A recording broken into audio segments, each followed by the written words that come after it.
Praise the Lord. Welcome to Peace Mission Daily Devotion.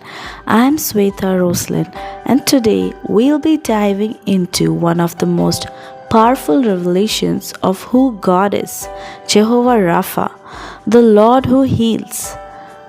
God not only heals us physically, but also restores us spiritually. Let's discover how God's healing touches every aspect of our lives. Scripture, Exodus chapter 15, verse 26. He said, "If you listen carefully to the Lord your God and do what is right in His eyes, if you pay attention to His commands and keep all His decrees, I will not bring on you any of the diseases I brought on the Egyptians, for I am the Lord who heals you." Key points: 1. God as our healer, physical and spiritual healing. Jehovah Rapha means the Lord who heals. In Exodus chapter 15:26, God reveals His name as the one who heals both physical sickness and spiritual brokenness. Just as God healed the Israelites from diseases and plagues, He continues to heal us today.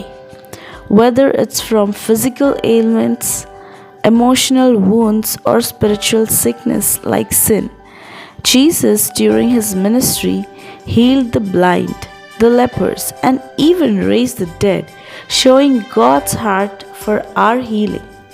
Whatever you're facing today, trust that Jehovah Rapha, the healer, is with you. Whether you need healing in your body, mind, or soul, His power is more than enough. 2. Conditions for healing: obedience and trust in God. God calls us to listen carefully to His commands and follow Him. His healing is connected to our relationship with Him, where obedience plays a crucial role. The story of King Hezekiah in 2 Kings chapter 20 verses 1 through 6 is a great example. Hezekiah was sick unto death, but after praying and seeking God, he was healed and his life was extended by 15 years. This shows the power of obedience and prayer. When we align our hearts with God, we open ourselves to His healing power. Are you ready to listen and obey, trusting Him as your healer? 3. Healing through Jesus Christ. In the New Testament, Jesus embodies Jehovah Rapha. By His stripes we are healed. Isaiah 53:5. Jesus' death and resurrection offer us the ultimate healing from sin and eternal death. Think about the story of the woman with the issue of blood in Mark chapter 5 verses 25 to 34. She had been suffering for 12 years, but her faith in Jesus led to her healing. Jesus said, "Your faith has healed you." Healing is available to everyone who believes in Jesus. Just like the woman in the story, your faith can unlock the power of Jehovah Rapha in your life today. 4. Spiritual healing and restoration. Beyond physical healing, God desires to heal us spiritually. Sin can cause a deep separation between us and God, but through Jesus we are restored and made whole. In Luke chapter 15, the parable of the prodigal son is a picture of spiritual healing. When the son returned to the father, he was restored and forgiven, just like God welcomes us back when we repent. If you're feeling spiritually distant from God, remember that He is the Lord who heals and restores. Just as the prodigal son was restored, so can you be through the grace of God. Let us pray together. Lord Jehovah Rapha, we have come to you today with hearts full of faith. We thank you for being our healer, for your power to restore us physically, emotionally, and spiritually. We ask you to touch every person listening that they may experience your healing in every area of their lives. Give us the strength to walk in obedience and trust you fully. In Jesus' name we pray. Amen. నిర్గమకాండము 15:26. మీ దేవుడైన యెహోవా వాక్కును శ్రద్ధగా విని ఆయన దృష్టికి న్యాయమైనది చేసి ఆయన ఆజ్ఞలకు విధేయులై ఆయన కట్టడలన్నిటినీ అనుసరించి నడిచిన ఎడల నేను ఐగుప్తీయులకు కలుగచేసిన రోగములలో ఏదియూ మీకు రానియను. నిన్ను స్వస్థపరచి యెహోవాను నేనే అనెను. దేవుడు మనల్ని స్వస్థపరిచే దేవుడు. శారీరక మరియు ఆధ్యాత్మిక స్వస్థత. యెహోవా రాఫా అంటే స్వస్థపరిచే దేవుడు. నిర్గమకాండము 15:26లో దేవుడు తన పేరును శారీరక వ్యాధులు మరియు ఆధ్యాత్మికంగా స్వస్థపరిచే దేవునిగా వెల్లడించారు. దేవుడు ఇజ్రాయేలీయులను వ్యాధులు మరియు మహమ్మారుల నుండి స్వస్థపరిచినట్లు ఆయన మనలను కూడా స్వస్థపరుస్తాడు. శారీరక వ్యాధి, భావోద్వేగ గాయాలు లేదా పాపం లాంటి ఆధ్యాత్మిక వ్యాధుల నుండి దేవుడు మనల్ని స్వస్థపరుస్తారు. యేసు ప్రభు గుడ్డివారిని, కుష్ఠరోగులను స్వస్థపరిచారు మరియు మృతులను సైతం కూడా లేపారు.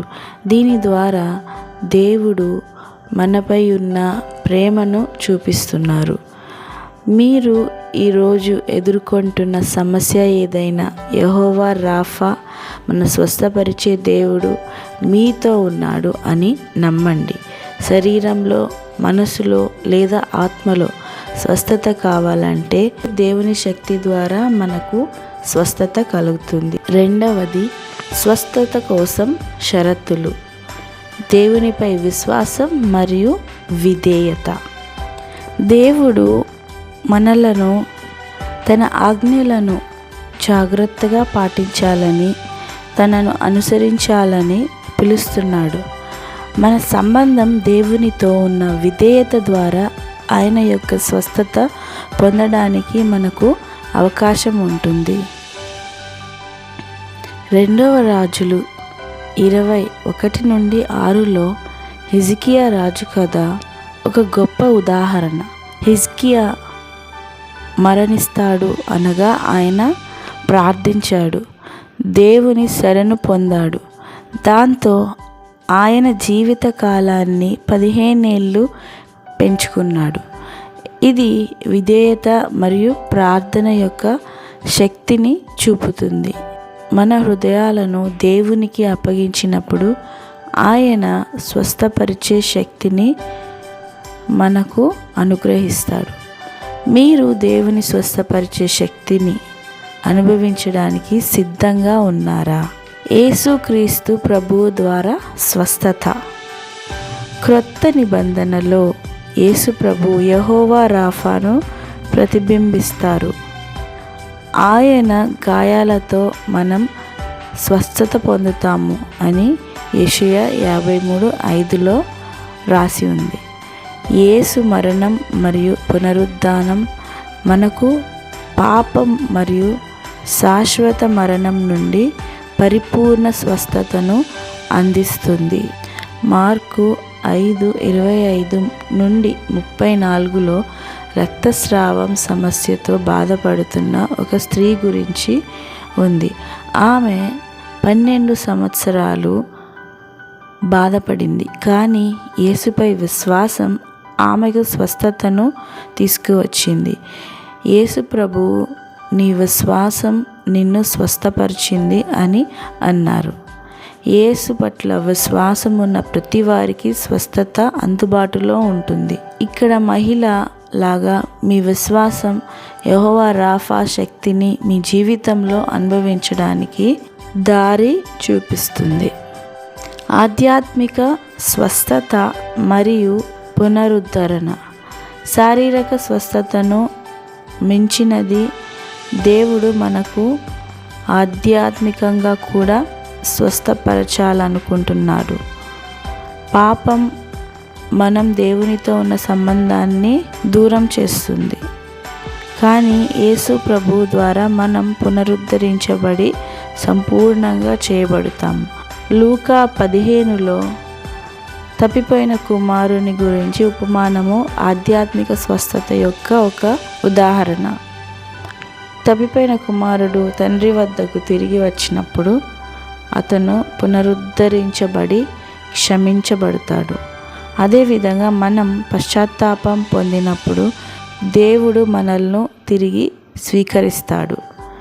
మీరు ఆధ్యాత్మికంగా దేవునికి దూరంగా ఉన్నట్లు అనిపిస్తే ఆయన స్వస్థపరిచే దేవుడు మరియు పునరుద్ధరించే దేవుడు అని గుర్తించండి.